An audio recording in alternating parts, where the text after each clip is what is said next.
చిన్నప్పుడే అమ్మ పోయింది. 17 ఏళ్ల వయసులో తండ్రి మరణించాడు. ఎంతో కష్టపడి చదువుకొని కానిస్టేబుల్ కొలువు సంపాదించాడు.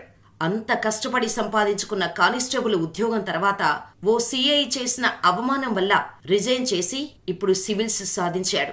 ఆఫ్టర్ ఆల్ ఓ కానిస్టేబుల్ గాడివి మూసుకొని పనిచేసుకో అని అవమానించిన సిఐకి షాక్ ఇచ్చాడు. ఎవరి గురించి చెబుతున్నానో ఈ పాటికే అందరికీ అర్థమై ఉంటుంది. అవును, అతనే యూపీఎస్సీలో తన 4వ ప్రయత్నంలో 780 ర్యాంకు సాధించిన ఉదయ్ కృష్ణారెడ్డి. కానీ దాని వెనుక చాలా పెద్ద కథే ఉంది. అసలు ఎన్ని అవమానాలు ఎదుర్కొన్నాడో తెలుసా? ఉదయ్ కృష్ణారెడ్డి పూర్తి స్టోరీ ఇప్పుడు ఈ వీడియో ద్వారా తెలుసుకుందాం. ప్రకాశం జిల్లాలోని సింగరాయకొండ మండలం ఓళ్లపాలెం గ్రామానికి చెందిన ఓ రైతు కుటుంబంలో జన్మించిన ఉదయ్ కృష్ణారెడ్డి తన చిన్న వయసులోనే తల్లి చనిపోయింది. 17 ఏళ్ల వయసులో తన తండ్రి చనిపోయాడు. అప్పటి నుండి నానమ్మతోనే ఉంటున్నారు ఉదయ్ మరియు అతని తమ్ముడు. ఇక మధ్యతరగతి కుటుంబం కావటం వల్ల గవర్నమెంట్ స్కూలు మరియు జవహర్ భారతి ఇంటర్ డిగ్రీ కాలేజీల్లో డిగ్రీ వరకు చదువుకున్నాడు ఉదయ్.